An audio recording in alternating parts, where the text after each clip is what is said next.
নির্বাচন করতে হবে অতি ছোট প্লেস কুমাগ্রা লংলে বিক্রমঠা লংলে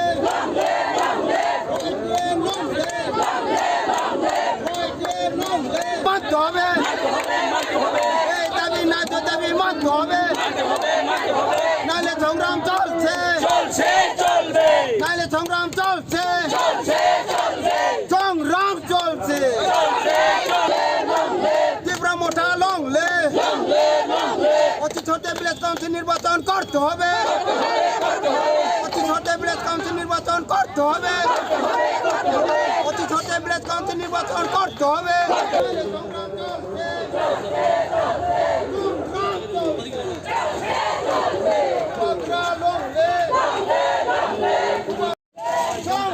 চলছে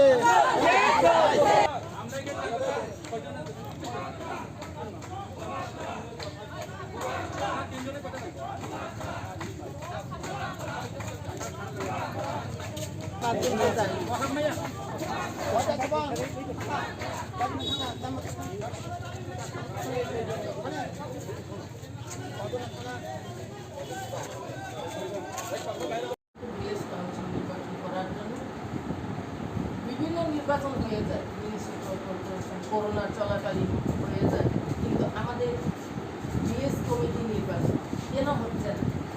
বিএস কমিটি নির্বাচন হওয়ার জন্য হাইকোর্টের রায় দিয়েছে এবং নিয়োগও বেরিয়ে গেছে, কিন্তু এখন অব্দি বিএস কমিটি নির্বাচন করার আজকে আমাদের এই ডেপুটেশনের মূল কারণ হলো ভিলেজ কমিটি নির্বাচন হচ্ছে না।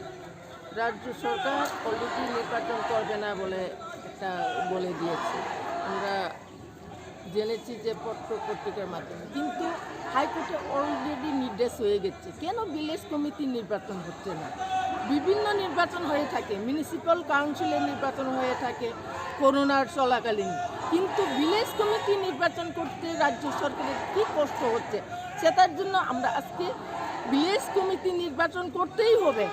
আমাদের অসুবিধার হচ্ছে যে জনপ্রতিনিধি ছাড়া ভিলেজ কমিটিতে কাজকর্ম করা এবং বিভিন্ন সরকারের বিভিন্ন দপ্তরের যে বিভিন্ন দাবি দেওয়ার ক্ষেত্রে আমাদের অসুবিধা হচ্ছে।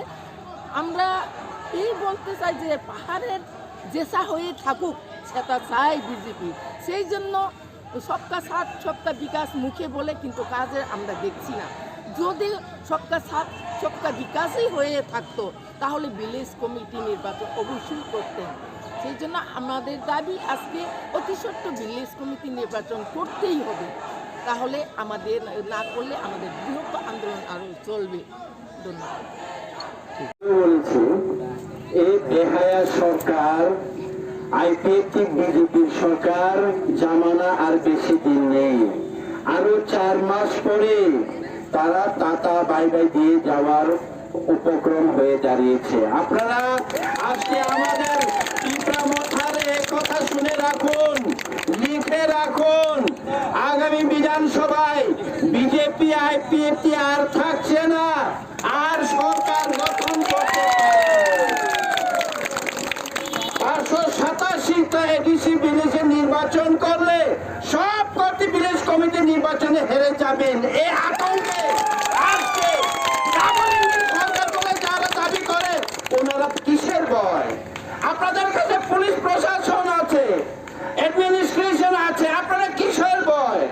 আপনি নির্বাচন করুন না, ফ্রি এন্ড ফেয়ার নির্বাচন করুন না, আমরা তো রেডি আছি। আপনারা নির্বাচন করতে চান না কেন? ভয়। আপনাদের ভয় থাকবে না, আর কিছুই থাকবে না। আপনাদের বিজেপির এমএলএরা এখন তীব্রমথা তোর যাতে উঁকি মারছে, আমরাও আসতে চাই আপনাদের সাথে। এই অবস্থা হয়ে দাঁড়িয়েছে আপনাদের।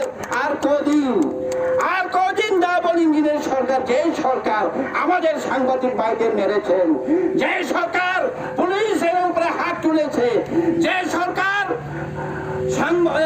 মিডিয়া হাউসে আক্রমণ করেছে, বাড়ি ঘরে আক্রমণ করেছে, যে রাজনৈতিক দল কাউকে বাদ রাখেনি, মানুষের জানমাল নিরাপত্তা নিয়ে আমরা এখন সংশয়ে পড়ছি।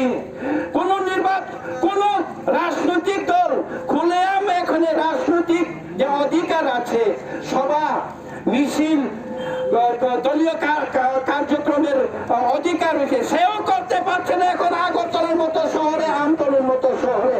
এই মতো অবস্থায় ত্রিপুরাকে এনে দিয়েছে। কোথায় গেল সে 1300 কোটি টাকা? কেন্দ্রীয় সরকারের অর্থমন্ত্রী সীতারামনের ত্রিপুরাতে ত্রিপুরা সাথের জন্য 1300 কোটি টাকা দিয়ে গেলাম, বক্তব্য কোথায়? 13 টাকাও দিল না, 13 টাকাও দিল না তারা। এডিসিকে পঙ্গু করে রেখেছে, এডিসিকে পঙ্গু করে রেখেছে এই সরকার। আপনারা গিয়ে দেখুন, এডিসি এলাকাতে গিয়ে দেখুন, খেতে পায় না, রাস্তাঘাটের অবস্থা, পানীয় জলের অবস্থা, শিক্ষা ব্যবস্থা, সুস্বাস্থ্যের ব্যবস্থা গিয়ে দেখুন না। বলছে ভিলেজ কমিটি নির্বাচন হবে না।